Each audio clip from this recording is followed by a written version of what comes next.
Niin, nyt opetetaan ihmisille, kuinka tulppaanit istutetaan oikeaoppisesti. Ensimmäisenä esittäytyy, kukas sinä olet? Hertta. Mikä tyttö? Hertta. Tulppaanityttö. Kukas sinä olet? Evelina Tulppaani.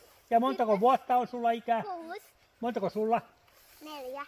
Ja kukas tyttö sinä olet? Minä en ole tyttö. Olen Ilari ja tulppaani mies. Piste. Piste. Hän sai pisteet, täydet pisteet.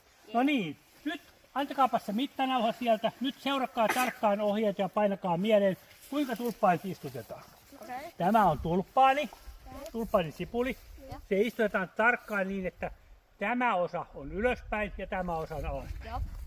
Te mittaatte 10 sentin välein, ettei ne ole liian tiheessä. Teette tuommoiset jäljet noin. Ja sitten istutatte ne 10 sentin syvyyteen.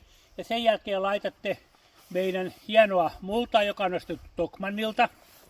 Muuten tämän herrasmiehen asu on Tresmannista, koska aina kaikissa hienoissa videoissa niin kerrotaan, mistä asu on.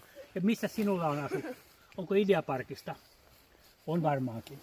Niin sen jälkeen laittatte ne 10 sentin syvyyteen huolellisesti. Katsotte, että tulee näin päin. Ja sen jälkeen niin peittelette mullalla ja myöhemmin sen jälkeen mä laitan siihen päälle vielä hevosen lantaa. No. Ja sitten laitan uudestaan vähän multaa, mutta pistätte 10 sentin syvyyteen. Eli nyt jatketaan. Hertta ottaa mittanauhan, koska Hertta on tarkin.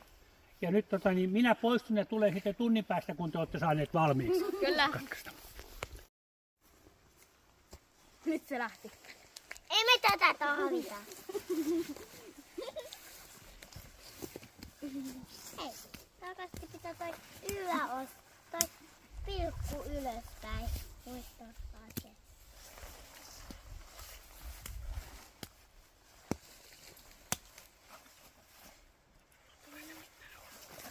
Ja muista.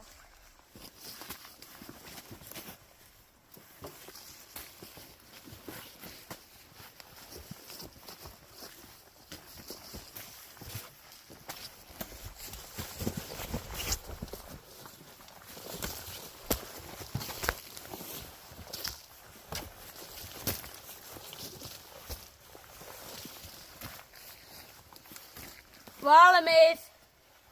Pikkusen enemmän pitää laittaa multaa, ettei ne näy. Painakaa vähän ettei.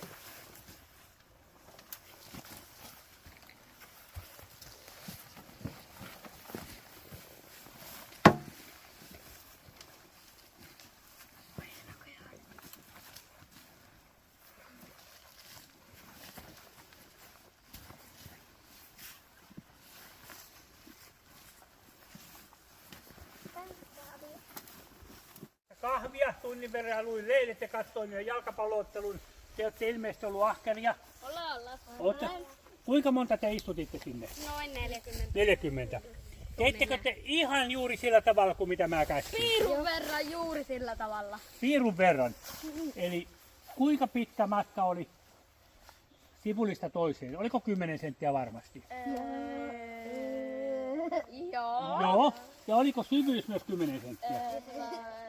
Jossain oli 8. Hyvä. Minä kiitän tulppaanityttö Herttaa ahkerasta työnteosta, tulppaanityttö Eveliinaa ja tulppaanipoika Ilaria. Ja nyt keväällä katsotaan sitten, kun ne tulee ihan suorissa riveissä, keiden ansiosta nousevat. Jees. Ja mistä kaupasta oli ostettu sipulit? Tokmannilta. Ja mistä sinun vaatteet on? Tresmannista. Taitaa olla sieltä tavaratalon 3. kerroksesta. Hyvä. Ja sujuuko Hertalla kaikki hyvin tässä? Hyvä. Hertta on hyvä tulppaanityttö. Ja te, oliko kaikki kunnossa? Kiitän teitä. Nyt kaikki Suomessa osaa istuttaa tulppaanin toiseen.